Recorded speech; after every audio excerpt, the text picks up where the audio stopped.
Today, we're just going to take a moment to talk about your wedding's budget. You don't want to spend a single cent on your wedding that you haven't figured out beforehand.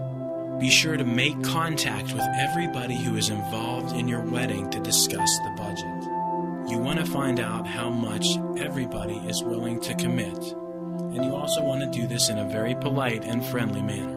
Once you've figured out how much your parents, your spouse, and possible others are going to contribute to your wedding, you can begin seriously thinking about your budget. The first thing you want to do is allocate about 5% of your overall wedding budget to unforeseen circumstances. The people who are contributing to your wedding need to decide exactly how much they're going to contribute. You may want to divvy out expenses by deciding who will pay for what services, or you may want to divvy out expenses by specific dollar amounts. Also, be sure that you budget for your extras. Extras includes things like your marriage license, RSVP notes, wedding invitations. Be sure to keep track of and organize all of your spending. You also want to ask a lot of questions, especially of your vendors, about any possible hidden expenses. Tax is one hidden expense that doesn't get brought up by vendors a lot. However, there are other services that your vendors may offer that could be add-on expenses. Be sure you find out about all these kinds of expenses. You may even want to open a bank account that will be specifically for your wedding expenses.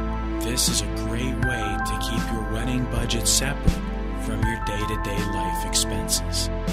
If you're interested in saving money, one possible idea is to make contact with the people who are getting married directly before you at your same ceremony location.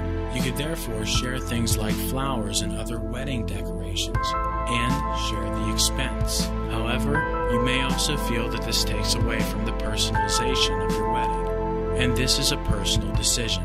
Also, be sure to decide on what about your wedding is most important and move these most important items to the top of your wedding budget. Obviously, things that are less important can be moved down to the bottom of your wedding budget list. Be sure to maintain flexibility throughout the whole process. You'll find that some of your expenses may bleed together, and that is okay, but ensure that you keep track of this overflow. Make sure that your wedding budget is clear and understandable, and express to your vendors that you only have certain amounts of money to pay for certain services.